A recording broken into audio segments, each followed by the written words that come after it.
Hello, everyone. I'm just some reader, and have you ever thought about what you read? No, I'm not talking about the actual text. That'd be stupid. I'm talking about the paper. That's right, the stuff you actually read books on. Have you ever thought about it? There are so many different kinds of paper books are printed on, and most of them aren't the same. They've got their own feel, their own look to them. Just look at where we started. Clay tablets? Papyrus scrolls? How am I supposed to turn any of these? Now this is what I'm talking about. Good old-fashioned tree. That's the sort of paper common among older mass-market paperbacks.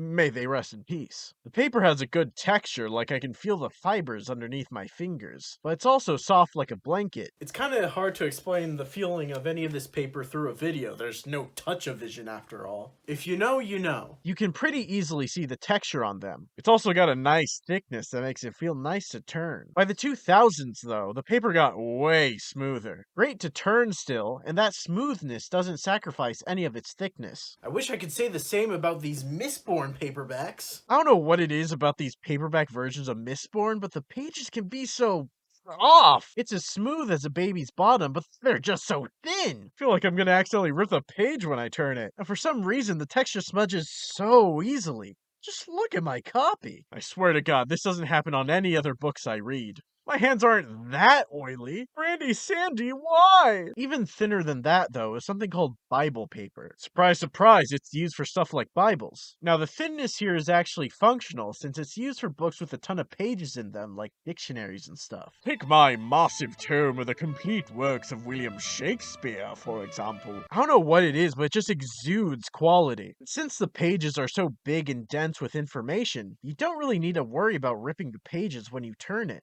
You can be way more careful since you're turning it way less than a smaller book like Billy Silly's Mistborn. Now, you still need to be careful about turning them, of course. I swear, every time I try turning the page of my vintage copy of The Count of Monte Cristo, I have to pour all of my focus into not ripping the page. Speaking of, let's talk about book age, because that has a huge effect on how paper actually looks. As a book ages, it's going to change color. That's an inevitability. You're mostly going to see this on the edge of the paper, but if a book is really old, it'll eventually get to the whole page itself.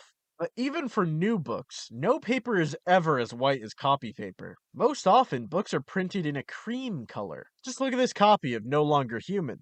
Seems pretty dang bright at first, but when you turn to the cover, you can very clearly see it's not the same color as the white inside flap. Or in the case of these Mistborn books, almost gray? I really like the yellowness of these old books, though. There's an incredible charm about them that a book you buy new from a bookstore simply can't capture. It's like having a little piece of history, something from a time long past that you're only able to access now that it's in your hands. But also, what the heck is this? Yes, the edges of books can often be painted over with something. As for why the top is this dark brown color, I can only assume it was applied for aesthetic purposes. Just think of it on a shelf. The bottom and edges will be obscured, but the top probably won't. It's like this binding is extending across the top. Maybe it was an aesthetic thing a century or two back. Just like this beautiful copy of the Iliad and Odyssey. Now, I hate the book puts the poem in prose, but just look at that paper. Those golden edges fit really well with the black and gold aesthetic of the cover, and oh my god, the paper itself just feels so heavenly. It's so soft, and flipping through it is so satisfying. Well, at least my other copy of the Odyssey is in meter.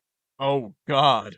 What the heck is this? Yes, let's talk about deckled edges. Most books nowadays have nice straight edges that make it easy to flip through and open. But back in the day when paper was made by hand, books simply couldn't escape the fate of the deckled edge. Since the Industrial Revolution, when paper was able to be mass produced with nice smooth edges, this decal became a marker of higher quality, expensive paper. And while I'll admit the paper does feel more high quality and smooth, I just can't get over this edge, man. The texture is really rough, but that's not too big of an issue for me. The biggest issue is flipping through the book. It's truly impossible to flip through each page of a deckled book individually, simply because of its make. Especially for a book like the Odyssey when I used this copy for a class in college. I'd often be looking for a specific passage, and one second you're flipping through it and whoa!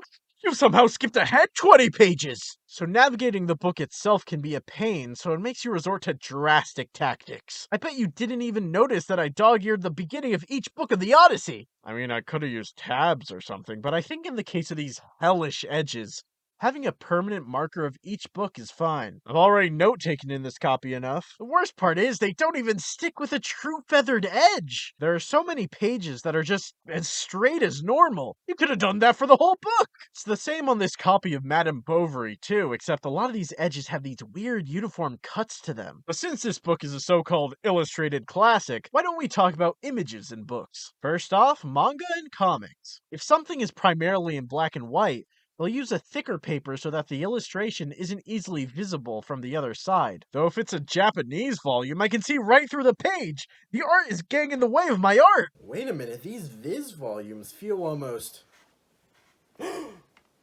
So that's where you went. If something's in color, sometimes they'll use a smoother paper throughout the volume, like in this Viz Big volume of Vagabond I have. It's this nice thick paper that feels smooth and high quality, but still feels like paper. But most of the time, they're gonna use this glossy paper that feels more like plastic than tree. It's by far the smoothest we've talked about so far, but at the same time, creases show up pretty easily on it, and it's much noisier to turn the pages if the whole book is made up of it. It's very common in art books especially. It gives the color a smooth look that lets the art speak for itself, rather than have the texture of the paper affect it significantly. That's especially true when you look at these volumes from Manhwa or Webtoon series. It's not very noticeable in this volume of the Boxer, except when the light reflects on it. But it's very clear in the Tower of God volume. The blacks aren't pure black and instead have a hazy quality to it because of the paper. And don't even get me started on children's books. The things they're made of can be weird as hell, man. Well, I think that about does it for talking about paper. Gee, there's just so many different kinds in the world, aren't there? So many different things people read on. I'm sure I didn't miss anything. What was that? There's a way to read books without paper? What are you talking about? Look on my shelf? What? Oh, no. E-books? Kalak rounded a rocky stone ridge and stumbled to a stop Oh before God, the what is body that? of a dying thunderclast. Audiobooks?